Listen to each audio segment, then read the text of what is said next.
আজকে আমরা দশম শ্রেণীর বংশগতি এবং কয়েকটি সাধারণ জিনগত রোগ ওই চ্যাপ্টারের যে সমস্ত অঙ্কগুলো আসে সেই অঙ্কগুলো আমরা শিখব বা জানব। এখানে যে সমস্ত অঙ্কগুলো প্রধানত এসে থাকে থ্যালাসেমিয়া, হেমোফিলিয়া এবং কালার ব্লাইন্ডনেস।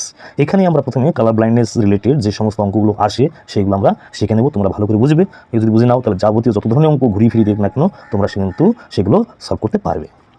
চলো প্রথমে আমরা দেখে নিই কালার ব্লাইন্ডনেস উত্তরাধিকার অঙ্ক করতে গেলে যেগুলো আমাদের লাগে। এক্স ক্রোমোজোম বাহিত একটা রোগ। তাহলে আমরা জানি তাহলে একটা মেল আর ফিমেলের মধ্যে কি থাকে, মেলদের ক্ষেত্রে একটা এক্স ক্রোমোজোম আর একটা ওয়াই ক্রোমোজোম থাকে, আর ফিমেলদের ক্ষেত্রে দুটো এক্স ক্রোমোজোম থাকে। তাহলে এই বর্ণান্ধতা যে দায়ী যে জিনগুলো আছে সেই জিনগুলো এক্স ক্রোমোজোমের উপর অবস্থান করে। এই রোগটা এক্স ক্রোমোজোম বাহিত একটা রোগ। সেকেন্ড পয়েন্ট আমরা দেখব কি জন্য হয়ে থাকে, এক্স ক্রোমোজোমে অবস্থিত মিউট্যান্ট প্রচ্ছন্ন জিনের প্রভাবে ঘটে থাকে।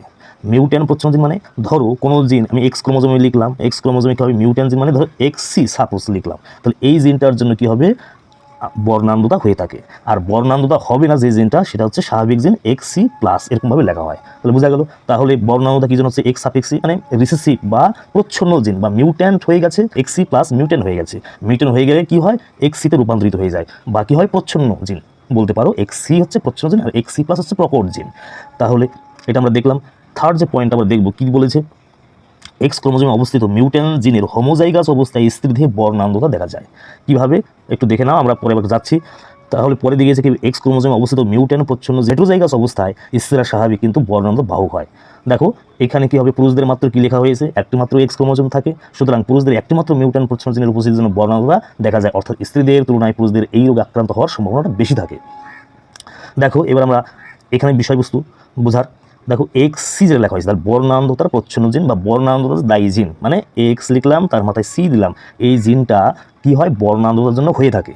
আর এক্স সি প্লাস যদি লেখা হয় তাহলে কি জানবো আমরা, এখানে বর্ণান্ধতা দায়ী না মানে ভালো জিন স্বাভাবিক জিন। তাহলে বর্ণান্ধতা প্রকট জিন মানে হচ্ছে বর্ণান্ধতা হয় না সেই জিন মানে স্বাভাবিক জিন। আর এটা হচ্ছে জিন নয় বুঝে নিলাম। এরপরে কী হবে স্বাভাবিক স্ত্রীকে কী বুঝবো, দেখো কীভাবে লেখা হয় স্বাভাবিক স্ত্রীকে। তাহলে আমরা কি জানি কী হবে, ফিমেলদের ক্ষেত্রে দুটোই এক্স ক্রোমোজোম থাকে, একটা এক্স আর একটা এক্স। তাহলে এখানে কি আছে স্বাভাবিক স্ত্রী, তাহলে স্বাভাবিক স্ত্রী মানে কী হবে, তাহলে দুটোই স্বাভাবিক মানে কী হবে কোনোটার মধ্যে বর্ণান্ধ কোনো জিন নেই, তাহলে আমরা কি লিখবো এক্সি প্লাস এক্সি প্লাস। বোঝা গেল কি বললাম, তাহলে এটা হচ্ছে বর্ণান্ধতা হয় না তেমন একজন স্বাভাবিক স্ত্রী মানে স্বাভাবিক স্ত্রী মানে তার মধ্যে কোনো জিনই নেই বর্ণান্ধতার। বোঝা গেল প্রথমে এটা আমরা বুঝলাম। বর্ণান্ধ স্ত্রী দিয়েছে, বর্ণান্ধ স্ত্রীকে আমরা কীভাবে দেখাবো, দেখো তাহলে বর্ণান্ধ স্ত্রী মানে ফিমেলের ক্ষেত্রে দুটো এক্স ক্রোমোজোম থাকে লিখলাম। তাহলে বর্ণান্ধতা বর্ণান্ধ স্ত্রী মানে যে স্ত্রীর মধ্যে বর্ণান্ধ দেখা দিয়েছে, মানে সেই রং চিনতে পারে না, লাল সবুজ রং চিনতে পারে না, সেই ধরনের কি মহিলাদের আমরা কি বলবো বর্ণান্ধতা মনে করে হয়েছে। তাহলে তাদের জিনটা কি হয়, জিন আছে দুটোই জিন আছে, তাহলে দুটোই জিন তাহলে এক্স ক্রোমোজোমে দুটোই হোমোজাইগাস অবস্থায় থাকবে। উপরে আমরা লিখেছি যে এক্স ক্রোমোজোমে অবস্থিত যে বর্ণান্ধতার যে দায়ী যে জিনটা সেটা হোমোজাইগাস অবস্থায় স্ত্রীদেহে প্রকাশ পায়। তাহলে এটা কি বলবো আমরা, তাহলে এটা হচ্ছে বর্ণান্ধ স্ত্রী। বোঝা গেলো কি বললাম। এরপরে চলো আমরা যাবো কি বর্ণান্ধ জিন বহনকারী স্বাভাবিক স্ত্রী, মানে তার মধ্যে জিনটা আছে কিন্তু প্রকাশ পায়নি, মানে তার মধ্যে সেই রোগটা দেখা দেয়নি বর্ণান্ধতা। তাহলে আমরা কীভাবে দেখাবো, তাহলে এই যে এক্স লিখলাম এই একটা এক্স লিখলাম, তাহলে তার বর্ণান্ধ আছে মানে জিন বহনকারী স্বাভাবিক স্ত্রী। তাহলে এটা স্বাভাবিক স্ত্রী মানে একটা কী হবে হোমোজাইগাস অবস্থায় প্রকাশ পায় কিন্তু হেটেরোজাইগাস অবস্থায় প্রকাশ পায় না, মানে সেটা বাহক হিসাবে থাকে। তাহলে একটা এক্সি প্লাস আর এক্সি মানে হচ্ছে এটা বর্ণান্ধ জিন বহনকারী স্বাভাবিক স্ত্রী মানে হেটেরোজাইগাস অবস্থায় অবস্থান করে। দেখো এক্সি প্লাস আর এক্সি দুটো আলাদা আলাদা, তাই এটা হেটেরোজাইগাস বলবো। তো এই অবস্থায় এরা কী হবে স্ত্রীরা বর্ণান্ধ জিন বহনকারী বাট স্বাভাবিক। এক্স সি প্লাস ওয়াই, তাহলে একটা বলবো আমরা এক্ষেত্রে তাহলে স্বাভাবিক পুরুষ। স্বাভাবিক পুরুষ আমরা জানি কী হবে, পুরুষদের ক্ষেত্রে এক্স আর ওয়াই দুটো ক্রোমোজোম থাকে, তাহলে এর মধ্যে কোন ক্রোমোজোমটা স্বাভাবিক হবে, তাহলে এক্স সি প্লাস। তাহলে অর্থাৎ আমরা কি বলতে পারি যে পুরুষদের কি হবে দুটো আমরা জানি এক্স ক্রোমোজোমে যে বর্ণান্ধতা জিন বহন করে ওয়াই ক্রোমোজোমের উপর নির্ভর করে না, তাই আমরা কি করবো এক্ষেত্রে যেটা স্বাভাবিক তাহলে এক্স সি প্লাস। তাহলে আমরা এটা হচ্ছে স্বাভাবিক পুরুষ। বর্ণান্ধ পুরুষ মানে কি লিখবো আমরা এক্স লিখবো একটা আর ওয়াই লিখবো, তার মধ্যে কি হবে এক্ষেত্রে আমরা কি একটা এক্স ক্রোমোজোম রয়েছে, তাহলে এক্স ক্রোমোজোমে শুধুমাত্র জিনটা থাকলেই হলো, বর্ণান্ধ জিন যদি থাকে এক্সি তাহলে সেই পুরুষটা কী হবে বর্ণান্ধ হবে পুরুষটা। তাহলে আমরা বুঝে নিলাম যে টোটাল 5 ধরনের কী হবে স্ত্রী পুরুষ হয়ে থাকে। আমরা এবার অঙ্কগুলো কীভাবে আসে সেটা আমরা দেখবো, কত ধরনের কীভাবে আমাদের এখানে প্রবলেমটা আমাদের আসতে পারে। স্বাভাবিক মহিলা লিখেছি বর্ণান্ধ জিন বহনকারী, মানে তার মধ্যে বর্ণান্ধ জিন বহনকারী স্বাভাবিক মহিলা যদি স্বাভাবিক পুরুষের সাথে বিয়ে হয় তাহলে তাদের সন্ততিদের মধ্যে তাহলে বর্ণান্ধতা হওয়ার সম্ভাবনা কতটা, এই ধরনের একটা সমস্যা হতে পারে। আবার স্বাভাবিক মহিলা মানে বর্ণান্ধ জিন বহনকারী আর বর্ণান্ধ পুরুষ। আবার এরকম হলো যে বর্ণান্ধ মহিলা যদি কী হবে স্বাভাবিক পুরুষের বিয়ে করে তাদের সন্তানের মধ্যে কী হবে যে বর্ণান্ধ হওয়ার মানে বর্ণান্ধতা হওয়ার সম্ভাবনাটা কেমন। আবার বর্ণান্ধ মহিলা যদি কী করে, বর্ণান্ধ পুরুষকে যদি বিয়ে করে, তাহলে ওদের সন্তান সন্ততিদের মধ্যে কি যে বর্ণান্ধতা হওয়ার সম্ভাবনাটা কেমন। আবার এরকম হতে পারে যে স্বাভাবিক মহিলার সাথে কী হবে, বর্ণান্ধ পুরুষের যদি বিয়ে হয়, তাহলে তাদের সন্তান সন্ততিদের মধ্যে কী ধরনের যে বর্ণান্ধ হওয়ার যে সম্ভাবনা কতটা। তাহলে এই 5 ধরনের সমস্যার উপর যাবতীয় অঙ্কগুলো তোমাদের আসবে। একজন বর্ণান্ধ জিন বহনকারী স্বাভাবিক মহিলা একজন স্বাভাবিক পুরুষকে বিবাহ করেন, তাহলে তাদের পুত্র কন্যাদের দৃষ্টিশক্তি কীরূপ হবে। তাহলে এইটা এক ধরনের সমস্যা। দেখো কীভাবে করবো আমরা প্রথমে। তাহলে বর্ণান্ধ জিন বহনকারী স্বাভাবিক মহিলা, তাহলে বর্ণান্ধ জিন বহনকারী, আমরা কি বর্ণান্ধ হওয়ার জন্য যে জিন, প্রথমে আমরা কি লিখেছি, দেখো এক্সি লেখা হয়েছে, দেখতেই পাচ্ছ এক্সি দিয়ে আমরা লিখেছি। প্রথমে আমরা কী করেছি, আমরা এক্সি লেখা হয়েছে। তাহলে বর্ণান্ধ তার প্রচ্ছন্ন জিন, মানে বর্ণান্ধতার জন্য দায়ী জিন এক্সি।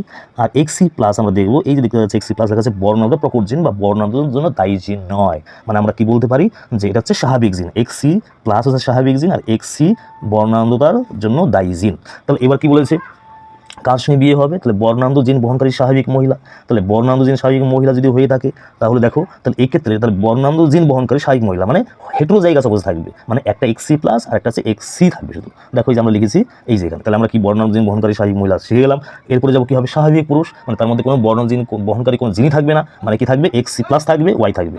এই যে এটা আমরা লিখেছি স্বাভাবিক পুরুষ। দেখো এবার আমরা কীভাবে অঙ্কগুলো করবো। তাহলে দেখো পিজন মানে প্যারেন্টাল জনু বা প্যারেন্টাল জেনারেশন আমরা বলতে পারি। তাহলে বর্ণান্ধ কি লিখেছি, এক্সি প্লাস আর হচ্ছে এক্সি লেখা হয়েছে, মানে বর্ণান্ধ জিন হেটেরোজাইগাস অবস্থা থাকে, মানে বর্ণান্ধ জিন বহনকারী, মানে একটা এক্সি প্লাস আর একটা তাহলে তাহলে এটা বর্ণান্ধ জিন বহনকারী মহিলা এক্সি প্লাস আর হচ্ছে এক্সি শুধুমাত্র, তো হেটেরোজাইগাস অবস্থায় আছে। তাহলে এটা বর্ণান্ধ জিন বহনকারী স্বাভাবিক মহিলা। এই বর্ণান্ধ স্বাভাবিক মহিলা যদি কি হবে, স্বাভাবিক পুরুষ মানে কি এক্সি প্লাস কথার মানে হচ্ছে তার মধ্যে কোনো সেই জিনটা নেই, সেই জিনটা মানে কি এক্সি দিয়ে বোঝানো হয়। তাহলে তাদের থেকে গ্যামেট কি তৈরি হবে, দেখো তাহলে এক্সি প্লাস আর এক্সি আছে, দুই ধরনের গ্যামেট তৈরি হবে, ফিমেলদের ক্ষেত্রে বা মহিলার ক্ষেত্রে এক্সি প্লাস আর এক্সি হবে, আর মেলদের ক্ষেত্রে দুটো গ্যামেট তৈরি হয়, এক্সি প্লাস আর হচ্ছে ওয়াই গ্যামেট। তাহলে এটা হয়ে গেল। এবার তোমরা শিখেছো নিশ্চয়ই পাইনারি স্কোয়ার, সেই বক্সের আকারে দেখানো হয়। দেখো আমরা এই যে দেখানো হয়েছে, এখানে কি হবে, তাদের সন্তান সন্ততি F1 জেনারেশন মানে প্রথম জেনারেশনে যেটা হয়েছে, আমরা এখানে কি দিয়েছি, দেখো দুটো সাইন ইউজ করেছি, এখানে একটা সাইন আর এখানে একটা সাইন। হ্যাঁ, তাহলে এই দুটো সাইন অর্থাৎ কি হবে, কোনো একটা গোল দিয়ে মাথায় যদি যে অ্যারো চিহ্ন দেওয়া হয়েছে সেটা হচ্ছে মেল গ্যামেট বোঝানো হয়। আর এই যে এটা দেখানো হয়েছে, তাহলে এটা কী হবে, একটা গোল দিয়ে নিচে কী হবে, যে এটা সেই যীশু খ্রিস্টের মতো যে ক্রস সাইন প্লাস সাইন দেওয়া হয়েছে, গোল দিয়ে গোলের নিচে একটা প্লাস সাইন দেওয়া হয়েছে, এটা হচ্ছে ফিমেল গ্যামেট বোঝানো হয়। তাহলে আমরা কি হলো, এই ক্ষেত্রে মেল গ্যামেট কোনটা কোনটা ছিল, তাহলে এইগুলো সব মেল পার্ট, এই যেগুলো সব মেল পার্ট ছিল, তো আমরা এই যে লিখেছি এখানে পার্ট আর এখানে ওয়াই লিখেছি। আবার এখানে কী হবে, ফিমেল গ্যামেটকে আমরা কোন দিকে লিখেছি, এই দিকে লিখেছি, তাহলে আমরা ফিমেল গ্যামেট হয়ে গেল। এর সাথে কি রিলেশন, তাহলে এক্সি প্লাস হয়ে গেল। আবার এর সাথে আমরা কার করবো, এর সাথে এইটার করবো, তাহলে এটা এক্সি প্লাস ওয়াই হয়ে গেল। একই রকমভাবে আমরা কি করবো, এক্স এর সাথে এর আমরা কি করবো, প্রথম বসে দেবো এক্সি প্লাস আর এক্সি হয়ে গেল। এর সাথে এটা তাহলে কি হবে, এক্সি আর ওয়াই হয়ে গেল। তাহলে বোঝা গেল। তাহলে আমরা দেখে নিলাম, তাহলে টোটাল কত ধরনের সন্তান সন্ততি তৈরি হলো, টোটাল 4 ধরনের সন্তান সন্ততি তৈরি হলো। তাহলে সেই দেখো লিখেছি মোট সন্তান সন্ততির সংখ্যা হচ্ছে 4টি। এই যেটা তাহলে এক্সি প্লাস, তাহলে দুটো কি হবে, তার মধ্যে প্রকট জিন আছে মানে স্বাভাবিক জিন। তাহলে আমরা কি বলতে পারি, যেহেতু এক্স ক্রোমোজোম কাদের থাকে, মেয়েদের ক্ষেত্রে থাকে বা মহিলাদের ক্ষেত্রে থাকে, তাহলে এটা কি বলবো আমরা, যে সন্তান ক্ষেত্রে মহিলা লিখবো না কন্যা লিখবো। তাহলে এক্সি প্লাস মানে কি, আমরা যাবো স্বাভাবিক কন্যা। দেখো এই যে এখানে লিখেছি এক্সি প্লাস স্বাভাবিক কন্যা। আরেকটা হচ্ছে কি হবে, এক্সি কি হবে প্লাস আর একটা এক্সি, তাহলে হেটেরোজাইগাস অবস্থায় আছে, তাহলে কি বলবো, স্বাভাবিক কন্যা কিন্তু বর্ণান্ধ জিন বহনকারী। তাহলে আমরা কি বলতে পারি, বর্ণান্ধ জিন বহনকারী স্বাভাবিক, তাহলে কি হবে কন্যা। এবার পুরুষদের যদি দেখি এক্সি প্লাস ওয়াই, তাহলে কি হবে, এক্সি প্লাস মানে স্বাভাবিক পুত্র বলবো, আর এক্সি ওয়াই মানে হচ্ছে বর্ণান্ধ পুত্র। তাহলে বোঝা গেল। তাহলে আমরা এখানে দেখে নিলাম মোট 4টে সন্তান তৈরি হবে, সন্তান সন্ততি। তার মধ্যে আমরা দেখতে পেলাম দুটো হচ্ছে স্বাভাবিক, একটা হলো স্বাভাবিক কন্যা আর একটা হলো স্বাভাবিক কন্যা কিন্তু বর্ণজিন বহনকারী, আর দুটো আর পুত্রদের মধ্যে আমরা দেখি স্বাভাবিক পুত্র একটা আর বর্ণান্ধ পুত্র হচ্ছে একটা। এরপর আমরা দেখবো, দেখো কি বলেছে, মোট কন্যা সন্তান কতগুলো, মোট কন্যা সন্তান দুটো দেখেছিলাম, তাই তো, মোট কন্যা সন্তান দুটো। এই দুটোর মধ্যে আমরা কি পেয়েছিলাম, দেখো এই যেখানে এক্সি প্লাস আর হচ্ছে এক্সি প্লাস, এই যেখানে হয়েছে। তো এটা মানে কি, তাহলে স্বাভাবিক কন্যা বলতে পারি, আর এক্সি প্লাস আর এক্সি মানে কি হবে, বর্ণান্ধ জিন বহনকারী স্বাভাবিক কন্যা আমরা বলতে পারি। তাহলে মোট কন্যা সন্তান কি হবে, দুটো তৈরি হয়েছে। তাহলে দুটো মানে আমরা কি বলতে পারি, তাহলে একটা কি হবে, দুটো, তাহলে কি হবে, অ্যাকচুয়ালি স্বাভাবিক কন্যা কটা, এটা 1 আর এটা 1, তাহলে আমরা কি লিখতে পারি 1:1। তাহলে 1:1 যদি হয়ে থাকে, এরপর আমি যদি পার্সেন্টেজ যদি করে থাকি, করে দেখি যদি কেমন হয়, তাহলে স্বাভাবিক কন্যার যে হিসাবে দেখি, তাহলে স্বাভাবিক কন্যা কীভাবে করবো, আমরা কীভাবে অনুপাত বার করি, 1 লিখবো, তাই তো। তাহলে টোটাল কত আছে 1, এই যে দুটো রেশিও যোগ করে দিই 2, তাহলে 100%-এর মধ্যে কত হবে, তাহলে টোটাল হচ্ছে ধরো মেয়ে হচ্ছে 100% আছে, তাহলে এই 100%-এর মধ্যে তাহলে স্বাভাবিক কন্যা কতগুলো হবে, তাহলে এখানে 100 দিয়ে মাল্টিপ্লাই করে দেবো, তাহলে কত পার্সেন্ট বেরিয়ে গেলে আমার কত হবে 50%। তাহলে আমার এখানে তৈরি হয়ে গেল, দেখো এখানে স্বাভাবিক কন্যা 50% আমার 50% বেরিয়ে গেছে। একই রকম স্বাভাবিক কন্যা কিন্তু বর্ণ জিন বহন করে কীভাবে হবে বলে গেছিলাম 1:1 রেশিও, তাহলে ওইটাও কী হবে, ওইটাও 50% হবে, একই রকমের অঙ্ক। এরপরে চলো আমরা এবার পুত্র কতগুলো ছিল, দুটো ছিল, সেটা রেশিও কত 1:1, একই রকমই আমরা যাবো। তাহলে কী হবে, অনেক সময় কী হবে, স্বাভাবিক পুত্র কত হবে, স্বাভাবিক পুত্র সেই একই রকমের পার্সেন্টেজ যদি 100% হয়ে থাকে পুত্রের সংখ্যা, তাহলে তার মধ্যে কী হবে, স্বাভাবিক পুত্র হবে 50%, আর কী হবে আর বর্ণান্ধ পুত্র কত হবে 50% হয়ে গেল। যদি একজন বর্ণান্ধ জিন বহনকারী স্বাভাবিক মহিলা একজন বর্ণান্ধ পুরুষকে বিবাহ করে, তাহলে তাদের পুত্র কন্যাদের দৃষ্টিশক্তি কীরূপ হবে। তাহলে একই রকমের ভাবে আমরা করব। তাহলে একজন বর্ণান্ধ জিন বহনকারী স্বাভাবিক মহিলা, তাহলে প্রথমে আমাদের শিখে নিতে হবে বর্ণান্ধ হওয়ার জন্য যে দায়ী জিন হলো প্রচ্ছন্ন জিন, সেই প্রচ্ছন্ন জিনটাকে আমরা কীভাবে লিখব, দেখো সেটা লেখা হয়েছে XC দিয়ে। সেটা কী লেখা হয়েছে দেখো, XC দিয়ে বর্ণান্ধতার জন্য প্রচ্ছন্ন জিন মানে বর্ণান্ধতার জন্য দায়ী জিন, আর XC প্লাস যেটা আছে সেটা হচ্ছে প্রখর জিন মানে বর্ণান্ধতার জন্য দায়ী জিন নয়, মানে স্বাভাবিক জিন আমরা বলতে পারি। এই দুটো হয়ে গেল, এই দুটো হয়ে যাওয়া মানেই তোমার কমপ্লিট। দেখো কী বলেছে, বর্ণান্ধ জিন বহনকারী স্বাভাবিক মহিলা, তাহলে মহিলাদের ক্ষেত্রে দুটো X ক্রোমোজোম থাকে, তাহলে বর্ণান্ধ জিন বহনকারী মানে হচ্ছে হেটেরোজাইগাস অবস্থায় থাকে মহিলারা, সেক্ষেত্রে XC প্লাস আর XC দিয়ে দেখাবো। দেখো এই যে আমরা লিখেছি XC প্লাস আর এটা হচ্ছে বর্ণজিন বহনকারী লেখা হয়েছে এটা। আর হচ্ছে কী হবে, কার সাথে, বর্ণান্ধ পুরুষ, বর্ণান্ধ পুরুষ মানে কী হবে, একটা X ক্রোমোজোম থাকে মানে সেটা হচ্ছে প্রচ্ছন্ন অবস্থা থাকবে মানে XCY বর্ণান্ধ পুরুষ। ব্যাস, তাদের মধ্যে তুমি এবার কী করে ফেলো, দেখো কী হবে, এই যে আমরা যদি দেখি এই যে লেখা হয়েছে XC প্লাস আর XC হচ্ছে বর্ণান্ধ জিন বহনকারী স্বাভাবিক মহিলা আর বর্ণান্ধ পুরুষ। তাহলে গ্যামেট যেটা তৈরি হয়, দেখো দুই ধরনের গ্যামেট তৈরি হবে, এই যে গ্যামেট একটা গ্যামেট, আর এক্ষেত্রে এই একটা গ্যামেট এই একটা গ্যামেট।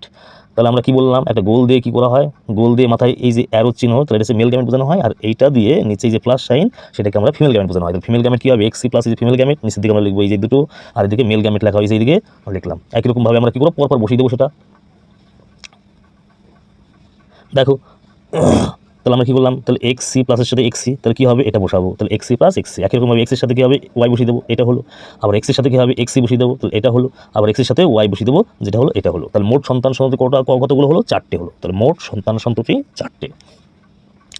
দেখো আমরা কী কী পেলাম, XC প্লাস XC, তার মানে কি হেটেরোজাইগাস অবস্থায় আছে, মানে কী হবে, যেহেতু কী হবে, XC দিয়ে কী হবে, কন্যা বোঝায় এবং মহিলা বোঝায়, তাহলে যেহেতু কন্যা, তাহলে X এর ক্ষেত্রে কন্যা বোঝাবে। তাহলে দেখো XC প্লাস XC, তাহলে বর্ণান্ধ জিন বহনকারী স্বাভাবিক কন্যা আমরা বলতে পারি, বা বাহক কন্যা, এটা স্বাভাবিক আমরা বলতে পারি। তাহলে বর্ণান্ধ জিন বহনকারী বাহক কন্যা বা স্বাভাবিক কন্যা, ব্র্যাকেটে তুমি বর্ণান্ধ জিন বহনকারী লিখতে পারো। XC মানে হচ্ছে বর্ণান্ধ কন্যা, XC প্লাস Y স্বাভাবিক পুত্র, আর XCY মানে বর্ণান্ধ পুত্র। তাহলে এবার চলো, মোট কন্যা সন্তান করা হয়েছিল দুটো কন্যা সন্তান। তাহলে আমরা দুটো কন্যা সন্তান উৎপন্ন হয়েছিল, কোন কোন দুটো কন্যা সন্তান, এই যে কন্যা সন্তান দুটো। তাহলে এই কন্যা সন্তান দুটো, তাহলে দুটোর মধ্যে তাহলে XC প্লাস X একটা আর XC একটা, তাহলে দুই ধরনের মহিলা তৈরি হয়েছে। এই দুই ধরনের মহিলার মধ্যে প্রথমটা কত হবে, যদি 100% ধরা হয়, তাহলে দেখো, তাহলে বর্ণান্ধ জিন বহনকারী স্বাভাবিক কন্যা এটা হচ্ছে 50%, এখানে 50%, এটা হচ্ছে 50%, আর এটা তো 50% কী করে হলো, কারণ দুটো কন্যা হয়েছে, দুই ধরনের কন্যা, প্রত্যেকটা আর যদি আমরা রেশিও করি 1:1, তাহলে কী হবে, প্রথমটা কত হবে, 100%-এর মধ্যে, তাহলে এটা 50% হবে, যেটা XC প্লাস XC, এই যে বর্ণজিন বহনকারী স্বাভাবিক কন্যা, আর বর্ণান্ধ কন্যা হচ্ছে 50%, বোঝা গেল।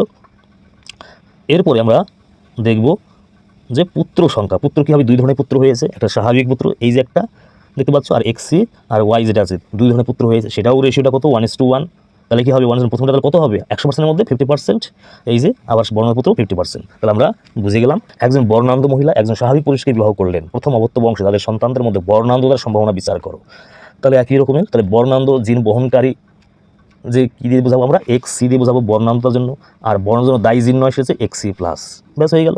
এরপর তুমি এগুলো বর্ণান্ধ মহিলা, তাহলে বর্ণান্ধ মহিলাটাকে আমরা কীভাবে দেখাবো, বর্ণান্ধ মহিলা, দেখো এই যে বর্ণান্ধ মহিলাটাকে আমরা দেখিয়েছি কীভাবে, এই যে অর্থাৎ দুটো হোমোজাইগাস অবস্থা XC, আর স্বাভাবিক পুরুষকে বিবাহ করলো, তাহলে স্বাভাবিক পুরুষকে যদি বিবাহ করে মানে তার মধ্যে বর্ণ কোনো জিন নেই, মানে কি আমরা কী বলতে পারি, ভালো জিন XC প্লাস Y স্বাভাবিক পুরুষ। তাহলে এখান থেকে একই রকমভাবে যে গ্যামেট তৈরি হলো, এই যে গ্যামেট, এখানে মেল গ্যামেট থেকে এগুলো তৈরি হলো গ্যামেট। এবার তুমি চেকার বোর্ডের সাহায্যে দেখাবে, আমরা দেখতে পেলাম দেখো কী তৈরি হয়েছে, এই যে XC প্লাস XC, আর এখানেও তাই XC প্লাস XC, আর XCY আর XCY, তাহলে আমরা এখানে দেখতে পেলাম কী তৈরি হয়েছে। তাহলে দেখো মোট সন্তান সংখ্যা 4টে, কিন্তু ধরন কত, ধরন হচ্ছে দুই ধরনের।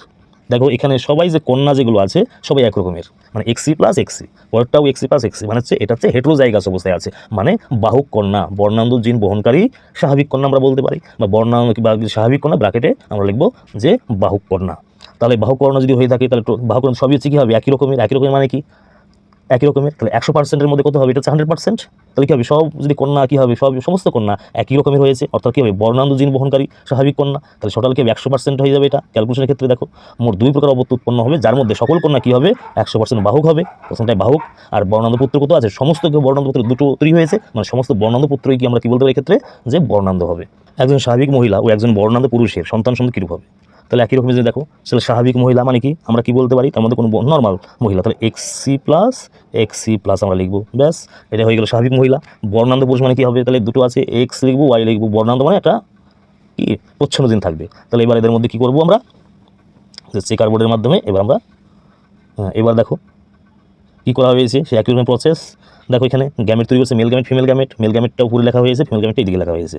যে এখানে দেখতে পেলাম কি, দেখো এই যে প্রোডাকশন হলো, তাহলে কী হবে সমস্ত কন্যাগুলো বাহক আর সমস্ত পুত্রগুলো কী হবে স্বাভাবিক পুত্র। তাহলে মোট আমরা কী লিখতে পারি, মোট সন্তান সংখ্যা 4টে তৈরি হয়েছে। আর অপত্য কত ধরনের সন্তান, 2 ধরনের।